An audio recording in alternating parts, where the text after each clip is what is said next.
Karena apa yang menjadi visi presiden itu diterjemahkan masing-masing. Karena saya yakin tidak mungkin berani menteri itu buat batu kalau itu bukan tafsir dari apa arahan presiden. Itu presiden yang mana nih? Ya Presiden Masri. Kosongan saya sekarang, presiden maksud saya. Jadi, maksud saya gini, kembali kepada provokasi rakyat. Apakah nggak bisa kita tafsirkan ya, di sampingnya sudah kita bincangkan, kita tafsirkan Menhan ini memprovokasi rakyat supaya mendukung Prabowo karena dianggap Prabowo lemah dalam menghadapi ini. Enggak, mikir saya enggak. Kalau saya yang lihat Menteri Pertahanan Syafri Samsudin, dia tuh bicara ini loh fakta. Mahasiswa, bangsa Indonesia, ini fakta yang terjadi. Nah, dia udah buka, verifikasi, gantung bagaimana? Ya, ini bagaimana memfollow up-nya. Jadi musuh tadi, musuh dalam selimut. Nah, mana musuhnya itu? Iya, mahasiswa kan tak bisa berbuat apa-apa, ya kan? Dengan ada pun ungkapan itu, yang bisa bertindak itu kan pemerintah. Nah, itu yang jadi pertanyaan.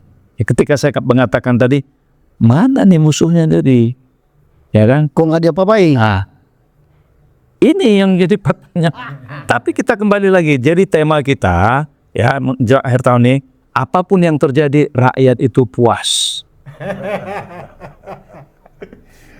Pak Masri, ya, di sesi akhir ini ada catatan, silakan. Ya, catatan saya sederhana sih ya. Pertama, memang kita tak boleh putus harapan.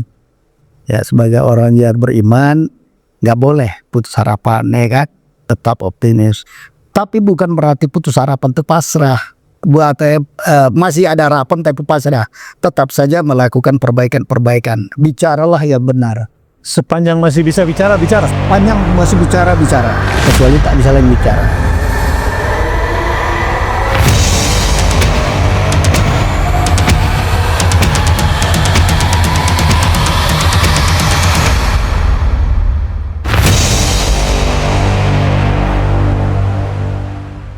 Pemirsa, edisi kali ini Bincang Spesial Jurnal Politik TV berkolaborasi dengan Sisi Pandang Masri Stanggan, channel yang sama-sama fokus pada perkembangan politik dan hukum di tanah air. Bersama kita sudah hadir owner dari channel Sisi Pandang Masri Stanggan dengan Dr. Masri Stanggan. Lalu seperti biasa kita ditemani dua narasumber tetap kita. Ada Dr. MS Kapan, pakar kebijakan politik, dan Asosiat Profesor Dr. TB Masa Jafar. Bang Masri, ini di akhir tahun nih, kita akan coba flashback 1 tahun ini, tentu di bawah kepemimpinan Presiden Prabowo. Kita akan sama-sama lihat, kita akan sama-sama analisis apa yang menjadi tren, baik tingkat kepuasan masyarakat, penderitaan masyarakat, sampai dengan keluh kesah masyarakat pada bulan Desember ini, terutama pasca bencana di Sumatera. Sisi pandang abang seperti apa nih di tahun 2025 ini? Beberapa hari lagi kita akan beralih ke 2026. Ya, kalau kita melihat dari sisi pandang ini justru lebih luas. Artinya lebih luas begini. Kita akan berharap ketika Prabowo terpilih ada suatu perubahan fundamental dari kepemimpinan Jokowi yang lalu. Ya kan? Itu harapan publik, semua harus begitu, termasuk kita lah, bahwa kita mengalami masa Jokowi itu sedemikian rupa merasa sangat-sangat terpinggirkan atau katakanlah mendapat tekanan ya, baik dari segi ekonomi, politik dan macam-macam ya. Nah, sekarang kita harapkan dekat Prabowo tentu orang menginginkan satu perubahan, ya, perubahan itu memang ada beberapa yang memberikan harapan. Pertama, janji-janji beliau gitu ya, bahwa dia akan berantas korupsi, buat kesejahteraan. Nah, sebagiannya sudah mulai berjalan kan? Jalan. Tapi kan untuk mengukur apakah dia katakan memenuhi harapan, tentu kan ada dua variabelnya. Variabel pertama yang harus diuji adalah apakah dilaksanakan janjinya. Yang kedua, apakah memenuhi harapan dari publik gitu, ya kan? Baru disebut katakan oke lah ini udah bagus gitu. Nah, saya kira itu yang perlu kita diskusikan sama narasumber kita ini, ya kan? Bagaimana pandangannya? Kalau secara umum kita lihat memang ya trennya mula-mula naik ya, macam kurva naik gitu. Kemudian di ujung-ujung ini terasa menurun lagi nih. Malah di akhir tahun ada kecenderungan menurun. Dan drastis menurunnya ya. Jadi agak curam grafiknya begitu. Ini barangkali yang perlu kita tanyakan sama narasumber kita nih. Kita konfirmasi dulu ke Bang Kaban. Bang Kaban, di beberapa sesi podcast Anda kerap mengungkap dan coba menenangkan kegelisahan publik. Tenang, ini baru 4 bulan waktu itu. Lalu belakangan, apakah sekarang kita juga akan mengatakan kepada kegundahan publik ini, tenang, ini baru tahun pertama? Atau seperti apa Bang catatannya? Terima kasih. Bismillahirrahmanirrahim. Assalamualaikum warahmatullahi wabarakatuh. Waalaikumsalam. Dr. Masri dan Profesor TB. Jadi kita berjalan dalam waktu yang tidak bisa berulang. Jadi waktu ini berjalan terus. Dan harapan itu tidak boleh pudar. Ya, harapan itu tidak boleh pudar. Karena harapan itulah yang akan mendorong manusia atau siapapun untuk berbuat sesuatu. Kalau kita ini temanya adalah mengevaluasi atau katakanlah kita berbincang-bincang setelah 1 tahun 3 bulan atau 1 tahun 2 bulan, ya kan, dari 2024 Oktober ke 2025 Oktober itu kan 1 tahun. Ini sudah bulan November Desember, jadi 2 bulan. Nah selama hampir 1 tahun 2 bulan perjalanan ini, ya kita semua punya persepsi, ya, semua punya persepsi tentang bagaimana harapan terhadap kepemimpinan, ya, pemerintahan kabinet merah putih ini. Jadi kadang-kadang saya melihat merah putih, kalau baca merah putih itu menunjukkan keberanian dan kesucian, kan itu dulu doktrinnya. Nah sekarang merah putih itu bisa jadi merah. Jadi merah dia. Merah itu peraha. Merah. Putih jadi pucat. Jadi kehidupan masyarakat itu betul-betul merah dia gitu kan. Putih pucat. Nah kalau kita maknai kata-kata merah putih ini apa? Ini bisa dilihat dari indikator-indikator gitu. Ya, indikator-indikator umum lah. Kalau dari aspek ekonomi yang paling populer itu kan ekonomi growth, pertumbuhan ekonomi, ya kan? Nah, pertumbuhan ekonomi Indonesia itu cenderung tidak dipercaya oleh internasional. Karena bentuk grafiknya itu lucu gitu. Jadi betul-betul kayak direkayasa bentuk grafiknya itu. Pertumbuhan ekonomi di sini. Iya. Biasanya kan ada gitu ya. Nah Indonesia ada datar dia. Jadi orang curiga. Ini betul-betul kondisi atau ini hasil rekayasa. Jadi data pun dimerahkan gitu Pak. Ya. Mungkin ini bagian dari cipta kondisi. Apa? Bagian dari cipta kondisi. Jadi ini yang saya katakan. Kalau dari indikator-indikator ekonomi yang umum saja, ini menimbulkan pertanyaan. Ya, menimbulkan pertanyaan yang sangat mendasar.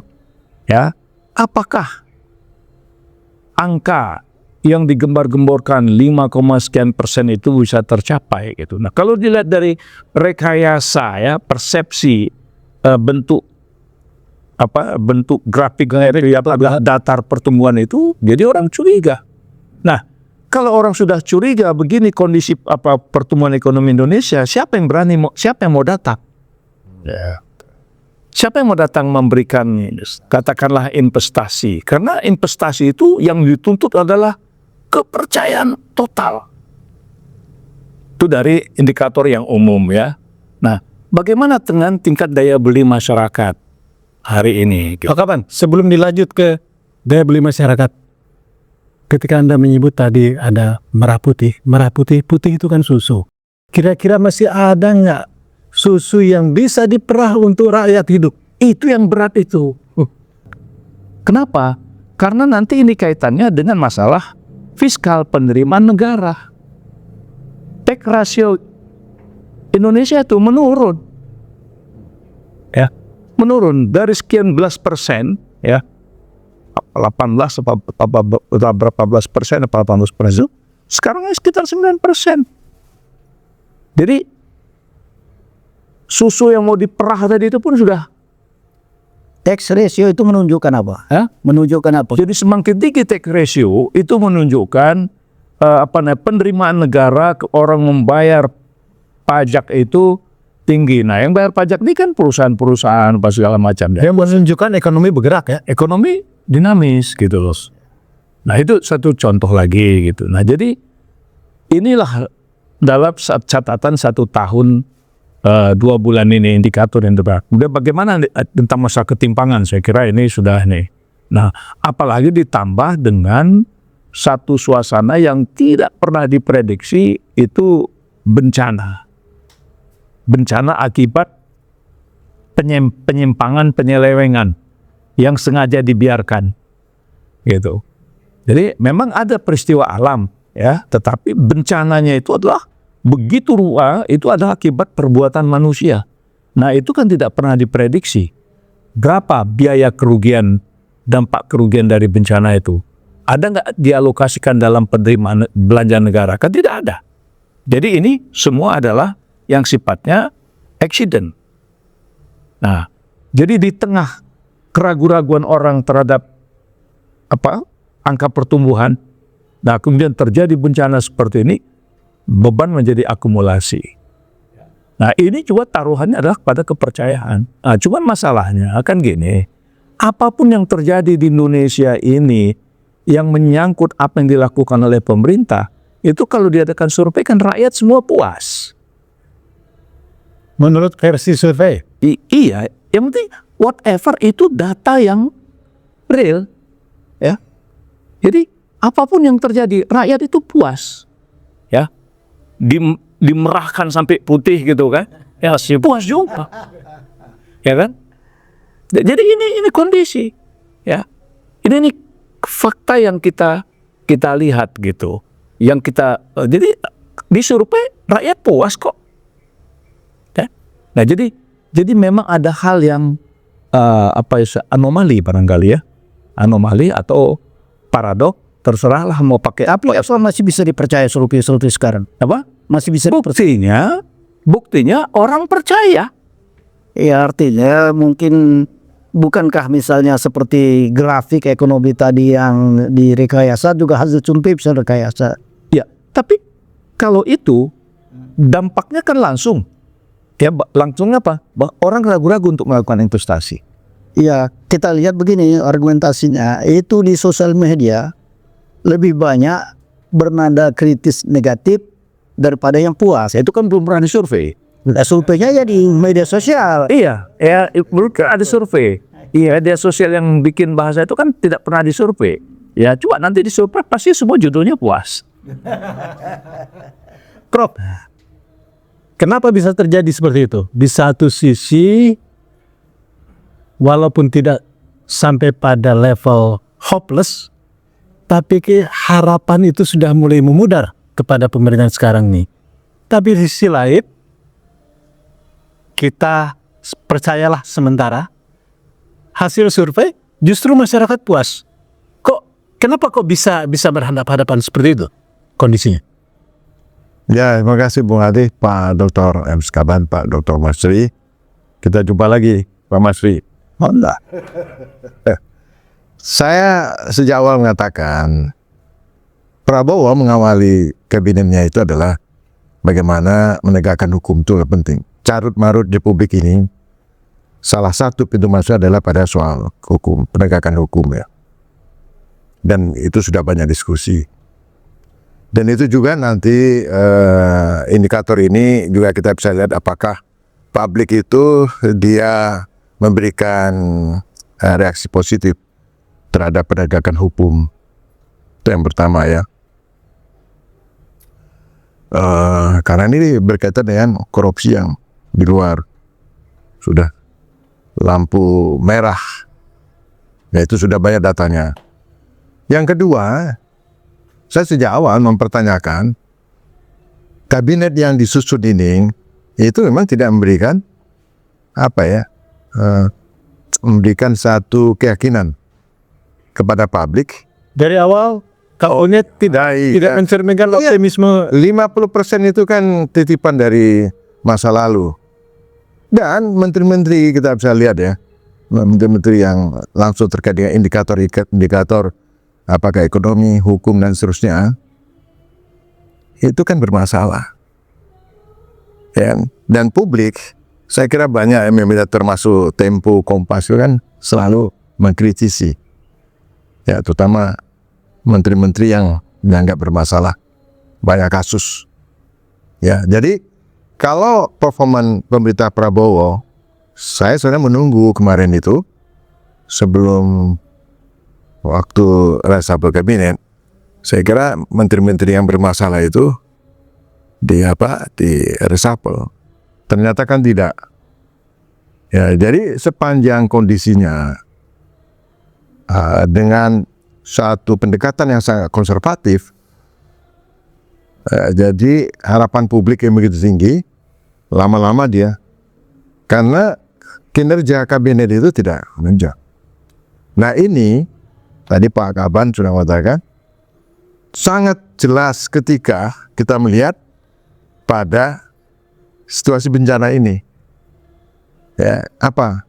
Yang pertama menunjukkan memang kerusakan sistem kita ini sudah sangat luar biasa. Ya, sebagian itu adalah peninggalan masa lalu ya. 10 tahun itu luar biasa itu.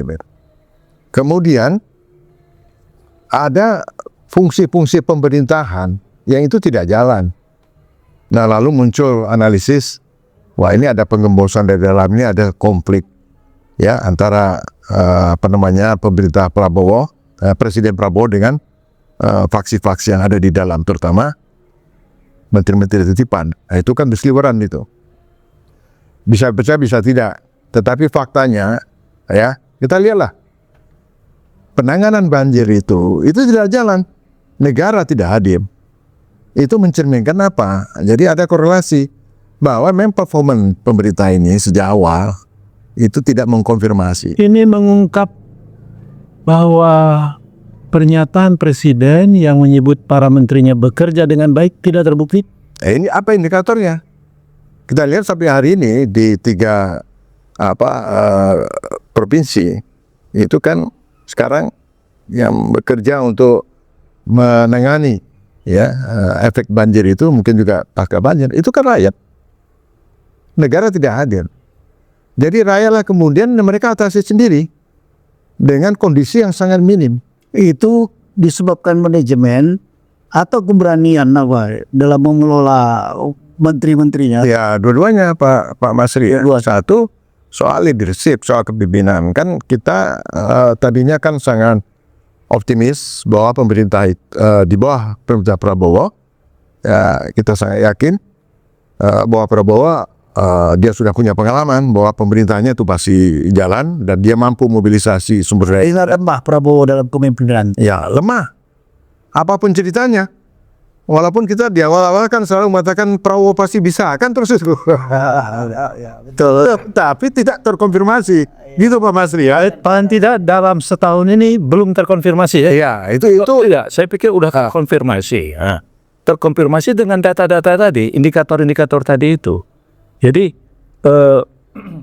bahasa Profesor TB tentang bagaimana warna kabinet, ya, bagaimana posisi format kabinet yang ada itu akhirnya tidak menimbulkan reaksi yang reaksi positif terhadap pasar, katakanlah gitu. Itulah kompromisinya. Enggak, jadi itu konfirmasi lah. Gitu. Jadi, nah ini, jadi satu sisi katakanlah tadi banyak media-media, banyak institusi-institusi penelitian yang dilakukan oleh berbagai macam media untuk mengkritisi gitu kan. Tapi itu kan hanya sekedar sampai mengkritisi gitu. Hanya sampai mengkritisi yang kemudian presiden masih menganggap semua ini masih paten. Gitu loh. Faktanya Ya. Itu jadi menurut dia ini paten itu. Gitu. Itulah. Jadi menurut dia paten. Oh saudara lihat aja itu kan arahnya itu kan jelas tuh kan terkontrolkan apa segala macam gitu. Itu. Jadi itu. Jadi ini yang saya katakan tadi, rakyat puas dan dia pun puas dengan situasi yang ada sekarang ini gitu. Jadi Pak Kaban ya, serius saya tidak bisa membayangkan, Bung Hadi, andai kata ya di dalam kabinet itu tidak hadir ya sosok menteri seperti Purbaya, ya satu. Andai kata Amran yang memegang cukup strategis ya sektor pertanian itu tidak hadir. Terus satu lagi, siapa itu? Ada 3 ya. 3 tempat. Satu lagi gua saya lupa. Jadi kalau 3 menteri ini ya tidak bunyi, sebenarnya apa namanya kelambatan kegagalan Prabowo itu sudah bisa. Oh, Menhan, satu Menhan. Menhan, gitu Pak Masri. Ya. Ya. Jadi Pak Masri, untung ada 3 menteri ini yang bisa mengkatrol ya tingkat kepuasan publik. Andai kata tidak ada 3 menteri ini atau hanya mengandalkan sebagian dari titipan lama, pemerintahan Prabowo pasti gagal. Ya, jadi memilih yang 3 ini, dia nampak mendapat pandangan positif dari rakyat. Ya. Pertanyaan kita kenapa tak diteruskan oleh Prabowo atau apa halangan maka dia tak meneruskan misalnya SDM, Menteri Kehutanan atau ke Polri. Kenapa tak kira-kira tadi geser juga? Pak Masri, jadi sejak awal saya katakan susunan kabinet merah putih ini komprominya, kompromi politik itu melebihi apa menjadi kepatutan sebuah pemerintahan yang bisa menopang good governance, ya, sehingga bisa menghadirkan bahwa pemerintah ini adalah pemerintah kerja, kabinet kerja. Karena kalau kita lihat dari saya bukan kalau kita bilang kelayakan kan kita terlalu sombong. Tetapi kita lihat kebijakan-kebijakan satu Menteri Kehutanan itu kan sekarang kelihatan ya tidak sesuai dengan ekspresi publik. Ini publik loh. Kemudian siapa lagi tuh? Ada beberapa menteri ya, termasuk juga Erlangga ya, beberapa menteri-menteri lain itu publik loh nilai ya. Nah, artinya apa? Artinya saya ingin mengatakan bahwa performan kabinet ini sejak awal memang ada masalah. Sementara tadi Pak Masih mengatakan ini berani apa enggak? Ini bukan soal berani atau tidak berani Pak Masih. Soal Mau atau tidak? mau atau tidak, kuat atau tidak. Kalau pertanyaan mau atau tidak berarti ya wajarlah kalau dia sudah bisa terkonfirmasi dengan hidup Jokowi, bukan? Itu satu juga. Satu juga. Itu satu juga yang menjadi faktor ya kan? Karena ingin melanjutkan apa yang dilakukan oleh Jokowi. Betul. Nah gitu loh. Iya. Jadi karena itu hidup Jokowi itu kan menjadi sesuatu. Jadi memang satu sisi masyarakat itu memang ingin ada sebuah perubahan, ya kan? Satu sisi pemerintah itu ingin melanjutkan apa yang dilakukan oleh Jokowi, jadi melanjutkan. Nah, contoh tadi disinggung misalnya tentang ada Menteri Pertahanan yang mengatakan ada musuh dalam selimut. Loh, mana musuhnya itu? Nah, kok nggak bisa ditembak ya? Nah, mana musuhnya itu? Negara dalam negara. Nah, negara dalam negara. Itu disampaikan oleh Menteri Pertahanan ke seluruh publik, disampaikan juga dalam di kampus misalnya kan. Terus orang nunggu, loh musuhnya mana ini? Ya, jangan-jangan musuhnya diselimuti. Didekap di dalam selimut. Jadi katanya ada musuh dalam selimut, ya kan? Tapi yang diselimut itu musuhnya tuh siapa? Ya kan? Nah, kemudian reda, ya kan? Jangan-jangan musuhnya diselimutin. Nah, jadi apa yang disampaikan oleh Menteri Pertahanan yang tadi menimbulkan ada sesuatu, wah ternyata ada menteri yang mau menegakkan hukum dan sebagainya. Tapi kemudian reda, itu kan akhirnya Saya melihat begini. jadi sesuatu yang cuman begini aja gitu loh. Ya, saya melihat begini, ketika dia menyampaikan ini ke publik, ada musuh dalam selimut, kemudian negara dalam negara, apalagi disampaikan di kampus, sementara dia nggak berbuat, apakah dia sedang memprovokasi rakyat untuk berbuat? Nah, yang penting rakyat puas terhadap hal-hal seperti itu.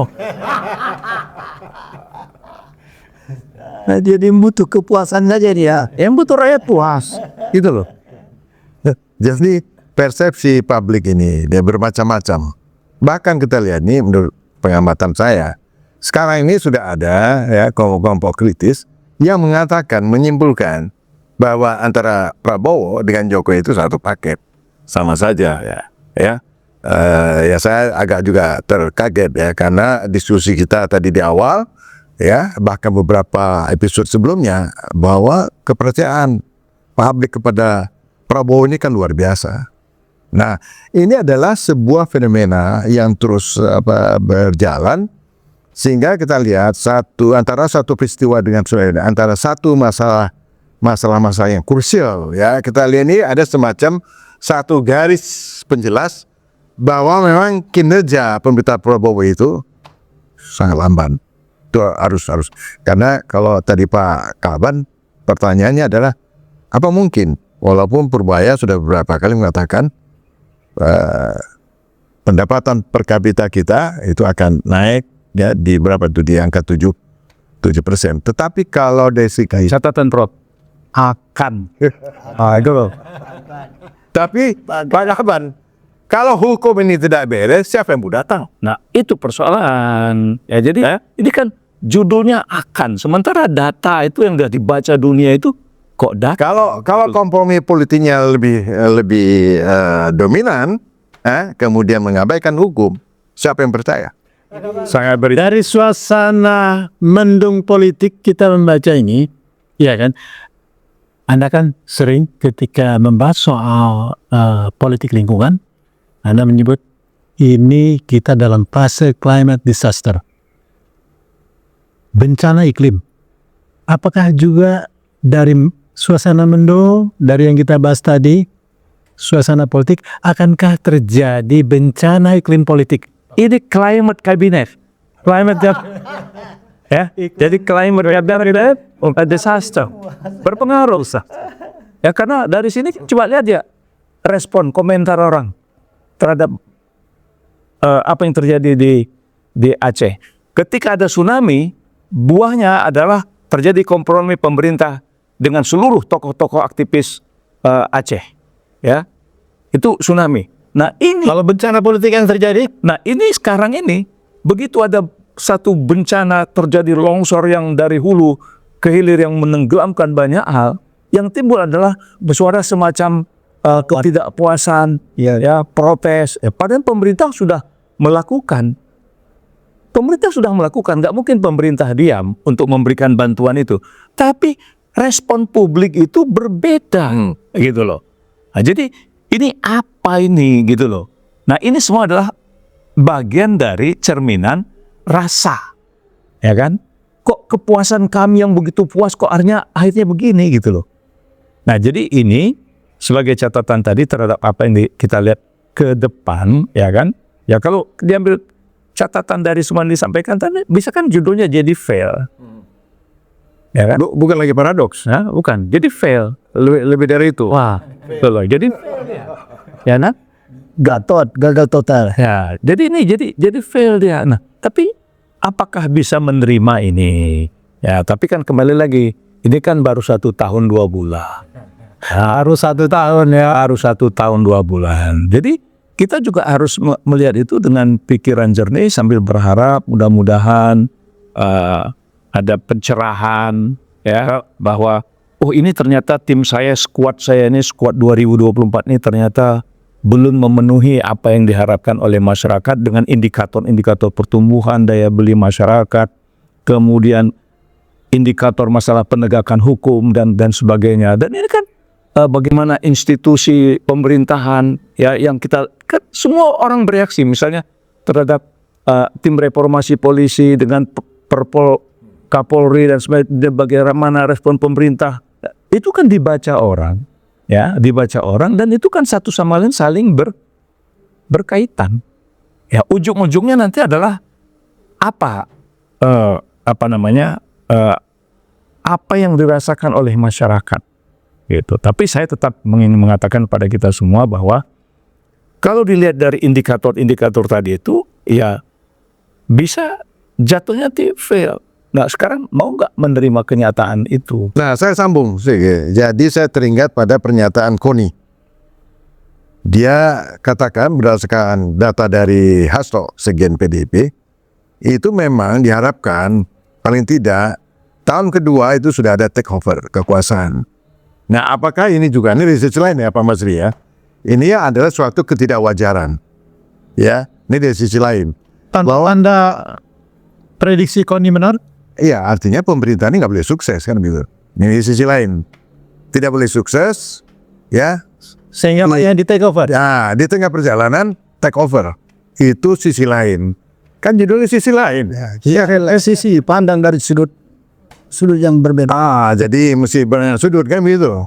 Jadi itu sisi lain yang harus juga kita lihat. Prof, apakah dari yang ada yang bisa ditangkap publik, ketidakpuasan dan lain sebagainya, bisa dibaca sebagai tanda-tanda menjelang fail state?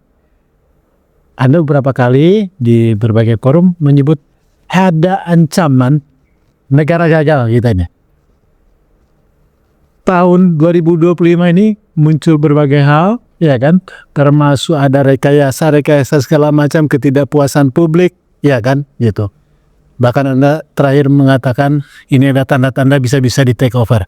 Apakah ini bisa dibaca sebagai tanda-tanda menuju negara gagal? Ya, kalau ciri-cirinya kan sudah. Jadi apa yang kemukakan konsep failed state itu antara lain ya kegagalan penegakan hukum, ya, institusi hukum, kegagalan pemerintah yang dalam mengambil keputusan ya, tidak mampu melakukan penetrasi dengan kebijakan-kebijakannya, kegagalan di bidang ekonomi. Lalu tiga ini kemudian mengimbas pada sektor-sektor lain ya, dan sebenarnya pada bencana ya, banjir bandang itu clear sekali. Termasuk juga kita sudah bisa membaca mengapa hukum itu tidak mudah ditegakkan oleh Pak Prabowo. Dan saya cenderung tidak akan berhasil. Dari sisi pandang Mas Risi Tanggang, Anda setuju bahwa ini sedang muncul dan dibaca sebagai tanda-tanda menuju negara gagal? Ya, kalau tandanya kalau menurut saya sudah lebih dari 50%. Lebih dari cukup tanda-tanda dari cukup. Pertama, kemampuan dari Prabowo sebagai presiden untuk memanage menteri-menterinya. Omongan dan perilaku menterinya ini kan semua saling tak memuaskan rakyat, malah membuat bosan dan benci orang, jengkel. Menteri Kehutanan sederhana aja ngomong menghadapi semua soal begini, menteri apalagi BNPB itu juga ya soal kain gelondongan, semua menunjukkan apalagi apa yang ditampilkan oleh Tito Karnavian sebagai menteri dalam negeri yang meremehkan bantuan Malaysia hanya karena $60 atau 60.000 itu. Ini bukan perilaku masyarakat kita, semua menterinya itu. Nah di sini saya melihat Prabowo tak mampu mengatur ini. Harusnya yang begini nggak boleh ada sebagai orang menteri, ya kan? Nggak boleh ada penyimpangan perilaku dan apa, terutama menghadapi apa ini paling nyata, menghadapi banjir ini. Nah begitu juga misalnya perilaku Kapolri dengan Perpolnya tadi, bagaimana seorang jenderal bisa menabrak dengan sengaja keputusan MK. Ini lucu nih. Lucu, sangat lucu. Baru tahu lucu. Ya aku baru tahu seorang jenderal yang namanya Prabowo bisa digitukan oleh bawahannya. Itu yang baru tahu. Kalau lucunya mesti bisa tahu lucu. Sejak lama sudah lucu. Sudah lucu. Jadi seperti saya bayangkan tadinya ya ini terus terang. kita kan pendukung Anies. Tapi setelah misalnya Prabowo terpilih, kan kita legowo dan senang hati dukung Prabowo ini, ya kan? Dan beberapa gebrakan yang dilakukan melalui korupsi, pengambilan IMIP, pengambilan yang di Belitung, ya Timah, tambang itu kita senang. Dan kita berpikir kalau betul-betul tambang ini bisa diambil, dikuasai, target selanjutnya adalah bagaimana rakyat tidak ditarik pajak lagi, ya kan? Jadi negara ini harus dibangun dengan dana dari tambang, bukan dari pajak. Ya masa negara sebesar ini, sekaya ini dibiayai oleh pajak? Itu kan bingung kita, ya kan? Menggaji presiden, menggaji apa kok rakyat? Negara kaya. Ini luar biasa. Jadi sampai waktu itu dia melakukan gebrakan-gebrakan, kita senang. Tapi kemudian keluar undang-undang KUHP, bingung kita, polisi punya kewenangan lebih banyak menangkap dan segala macam. Muncul lagi polisinya begitu boleh memasuki beberapa 17 instansi, ya kerjasama. Saya kira ini apa ini, ya kan? Reformasi polisi bertentangan dengan apa yang berjalan sekarang. Itu loh. Jadi kalau melihat itu Prabowo tidak melakukan tindakan dan respon apapun untuk perbaikan, saya udah menunjukkan bahwa dia seperti yang Pak Kaban katakan, dia melanjutkan apa yang ada. Nah, bahasa saya, Tapi kan gini, tidak mungkin seorang menteri itu melakukan langkah-langkah kebijakan kalau tidak menerjemahkan apa yang disampaikan oleh presiden, gitu loh. Menurut Anda linear nggak apa yang dilakukan menteri dengan apa yang sampai presiden? Presiden tuh puas apa yang dilakukan oleh menteri-menteri yang ada sekarang, tuh loh. menunjukkan linear. Gitu. Jadi puas, gitu. Jadi saya hanya mau melihat itu dengan bahasa yang sudah dipublikasi, karena presiden pun dalam arahan-arahannya tuh semua apa yang tadi disebutkan, bagaimana posisi menteri luar negeri, ya kan? Kok nggak ada omongannya? Soalnya kan udah 1 tahun jadi menteri, nggak ada omongan dia, visi dia sebagai menteri luar negeri itu seperti apa, nggak ada, ya kan? Nah, tapi presiden tenang, berarti presiden puas dengan situasi seperti itu, gitu loh. Nah, begitu juga misalnya terhadap yang lain-lain lah, gitu ya. Nah, ada Panglima di Sumatera Utara yang bahasanya menurut saya tidak pas ketika merespon. Presiden juga tenang aja, biasa aja, ya, nggak ada masalah. Gitu. Kalau sikap presiden itu mungkin nggak bahwa itu satu langkah presiden untuk, kalau istilah Bang Masri tadi kan, tersangkut Menhan, memprovokasi masyarakat untuk marah gitu. Nggak, rakyat Indonesia tuh udah kebal ya. Tak bisa lagi diprovokasi ya. Bisa diprovokasi. Yang ditunggu rakyat itu apa yang Bapak buat? Apa keputusan yang dilakukan yang berdampak kemudian pada kehidupan masyarakat, ya. Nah, jadi kalau sekarang daya beli masyarakat lemah, kemudian ketimpangan pemilikan, alokasi lahan dan sebagainya, apa langkah? Ada hal yang sebetulnya gini ya, Profesor. Presiden tuh berulang-ulang menyebutkan pasal 33, ya, untuk sebesar-besar kemakmuran rakyat. Sekarang formula untuk sebesar-besar kemakmuran rakyat itu implementasinya seperti apa dalam kebijakan-kebijakan yang betul-betul rakyat menikmatinya. Nah, ini kan belum, ya kan? Nah, jadi sampai hari ini itu orang puas mendengar. Jadi kepuasan tuh dari ngomongnya orang udah puas. Rakyat udah senang ya. Senang dia. Cukup dengan ngomong-ngomong. Jadi rakyat itu puas dengan omongan tuh seperti puas. Hibur. Nah, jadi tadi kritikan Menteri Dalam Negeri, Menteri Dalam Negeri tentang bertetangga kita dengan Malaysia, itu baru kalimat seperti itu. Ini kan sebenarnya sesuatu yang nggak pernah terjadi.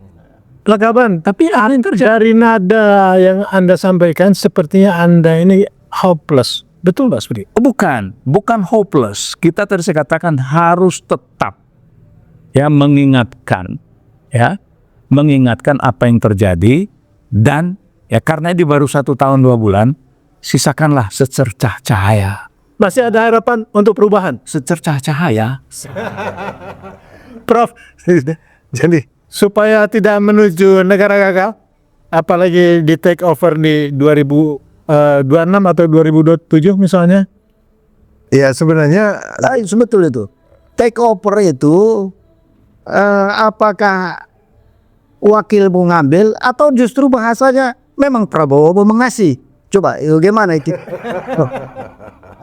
Jangan karena memang ada semacam agreement atau di awal ya kan. Ini kan boleh-boleh aja kita sisi pandangnya. dan kemungkinannya bisa juga dikasih ya kan atau take over apapun lah ya. Nah jadi saya ingin mengatakan kalau itu yang terjadi itu akan menambah kekecewaan ya bagi rakyat. Karena tidak ada alasan yang cukup kuat ya tentang wakil presiden. Kalau saya melihat kan secara objektif, bukan karena sentimen. Ini nggak ada urusan dengan sentimen. Banyak sekali indikatornya. Prof, sampai sini nih. Jadi di sini ada apakah take over itu memang mau dikasih? Dah lah. Dikasih atau direbut? Gitu. Nah, dikasih atau direbut, ya kan? Ini kan bisa menimbulkan berbagai macam hal. Saya ingin mencoba mengingatkan gitu ya, apa yang dikatakan oleh profesor siapa tadi itu yang dari penasihat yang dari Rusia itu, Ibu Koni ya. Koni. Nah, bahasa Ibu Koni itu juga kan bukan bahasa sembarangan, ya kan? Tidak mungkin dia menyampaikan itu kalau tidak dalam rangka untuk mengingatkan, ya kan? Nah, kemudian indikator-indikator ekonomi kita yang sedemikian rupa itu kan punya alasan. Jadi alasan ini, Anda udah nggak berhasil, ya mampu, udahlah kasihkan aja, serahkanlah gitu. Itu kan bisa begitu gitu loh, ya kan? Nah, kemudian bagaimana kita merespon itu, ya kan? Nah, saya melihat bahwa kalaupun ada penyerahan seperti itu juga rakyat puas. Kenapa? Karena apa? Karena sekarang sudah mulai dikonsep koalisi permanen. Ya. Gitu loh. Dan tidak ada masalah. Jadi koalisi permanen. Jadi apapun ceritanya gitu kan. Ini persoalan tadi ini. Tuh. Ya. Jadi, karena ada koalisi permanen, jadi apapun yang terjadi, ya kan? Karena partai-partai politik itu dipercaya oleh rakyat. Rakyat kan memilih partai-partai politik itu. Nah, dia bikin koalisi permanen. Jadi apapun yang terjadi, tinggal ganti-ganti aja. Nah, rakyat disurvei pasti puas. Walaupun di tengah kegundahan masyarakat ya. Iya. Prof, masyarakat gundah, tapi DPR-nya anteng-anteng saja itu. Ya kita pun sudah baca sejak awal. Jadi nggak usah heran, saya nggak ada yang heran. Itu yang dibilang oleh Pak Kaban, koalisi permanen. Karena memang kalau kita lihat fungsi DPR itu kan nyaris tanda petik ya, nyaris lumpuh. Fungsi kontrol itu nggak ada. Itu sudah banyak kita diskusikan. Tetapi saya tetap ya menaruh harapan. Walaupun secercah. Karena saya lihat ya, ketika Prabowo melakukan diplomasi, ya politik luar negeri Indonesia itu luar biasa. Itu menurut saya Prabowo itu adalah seorang presiden yang mampu masuk ke dalam pentas global selain Pak SBY ya. Itu luar biasa. Artinya bagaimana dia juga berhasil ya di dalam memberikan dukungan kepada perjuangan Palestina. Dan itu efek ke dalam luar biasa. Nah, semestinya apa yang sudah dibangun dalam diplomasi internasional itu secara domestik mestinya ya itu dia bisa saling mengisi, saling menopang gitu loh. Ini kan seperti bumi dan langit, diplomasi keluar canggih ya, Prabowo itu didahulukan, semua pimpinan negara besar angkat topi. Tetapi kalau kita lihat politik domestiknya itu kan hancur-hancuran gitu loh. Nah kita berharap ke depan ya secercah harapan itu masih ada, dan kita tidak henti-hentinya mengingatkan bahwa Pak Prabowo itu ya dia adalah seorang presiden sebagai kepala negara dan dia punya kekuasaan dan dia bisa lakukan. Dan sebenarnya rakyat itu di belakang dia. Nah, supaya Prabowo harus yakin itu ya. harus yakin. Jangan kemudian apa yang dia tulis ini paradoks. Paradoks itu justru ada dalam kepemimpinan dia. Ya, ada keyakinan dia bahwa rakyat berada di belakangnya.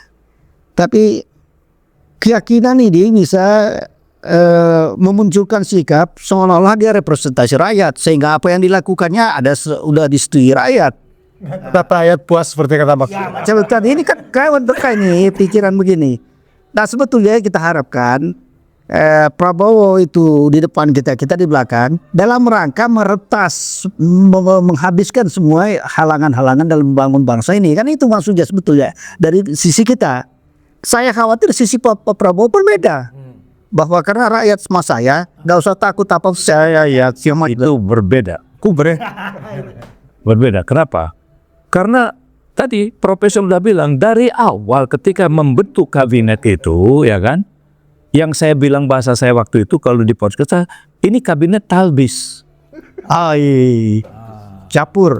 berbaur.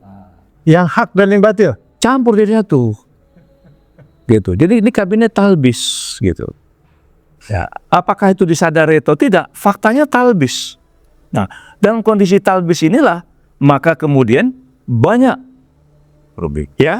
problem-problem terjadi karena apa yang menjadi visi presiden itu diterjemahkan masing-masing.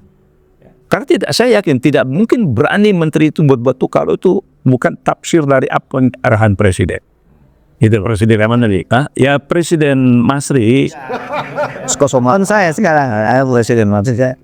Jadi maksud saya gini, kembali kepada provokasi rakyat. Apakah nggak bisa kita tafsirkan ya, di sampingnya sudah kita bincangkan, kita tafsirkan Menhan ini memprovokasi rakyat supaya mendukung Prabowo karena dianggap Prabowo lemah dalam menghadapi ini. Enggak, mikir saya enggak. Kalau saya ngelihat Menteri Pertahanan Syafri Samsudin, dia tuh bicara ini loh fakta. Mahasiswa, bangsa Indonesia, ini fakta yang terjadi. Nah, dia udah buka, verifikasi, gantung bagaimana? Ya, ini bagaimana memfollow up-nya. Jadi musuh tadi, musuh dalam selimut. Nah, mana musuhnya itu? Iya, mahasiswa kan tak bisa berbuat apa-apa, ya kan? Dengan ada pun ungkapan itu, yang bisa bertindak itu kan pemerintah. Nah, itu yang jadi pertanyaan. Ya, ketika saya mengatakan tadi, mana nih musuhnya jadi? Ya kan? Kok nggak diapa-apain? Nah, ini yang jadi pertanyaan. Tapi kita kembali lagi. Jadi tema kita, ya, akhir tahun ini, apapun yang terjadi, rakyat itu puas. Mas Ri, ya, di sesi akhir ini ada catatan, silakan. Ya, catatan saya sederhana sih ya. Pertama, memang kita tak boleh putus harapan. Ya, sebagai orang yang beriman, nggak boleh putus harapan, ya kan? Tetap optimis. Tapi bukan berarti putus harapan itu pasrah. Masih ada harapan tapi pasrah. Tetap saja melakukan perbaikan. Bicaralah yang benar. Sepanjang masih bisa bicara. Panjang masih bicara. Kecuali tak bisa lagi bicara. Jadi tetap dakwah itu menyampaikan kebenaran, tetap kita. Dan kita tetap kritisi, ya. Jangan sampai ini mungkin menjauh. Karena banyak sekarang yang sudah memprediksi mungkin benar di 2030 ini akan bubar ini bangsa. Ya. Indikasinya ada sudah ya. Jadi orang-orang memanfaatkan banjir di Sumatera Utara. Nah, kemudian mendorong Aceh itu merdeka. Kemudian bantuan ke Palestina. Orang-orang maaf dengan tidak rasis dan tidak apa, orang-orang umumnya yang saya lihat dari komal-komal dan channel-channel orang pihak Nasrani itu sudah mendukung supaya Papua merdeka. Juga begitu Minahasa. Jadi mereka sudah termasuk di Tapang Utara juga begitu. Jadi sudah ada begini. Jadi saya pikir ya ini kalau memang sistem take overnya itu merebut, bukan menyerahkan, atau karena kalah terus menyerahkanlah terpaksa ya.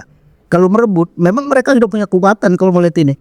Kira-kira gitu, kalau ini dimanfaatkan oleh orang-orang. Coba bagaimana bisa mengerahkan kepala desa untuk demonstrasi sebegitu banyak. Siapa kekuatannya ini? Nggak mungkin jalan di sendiri itu.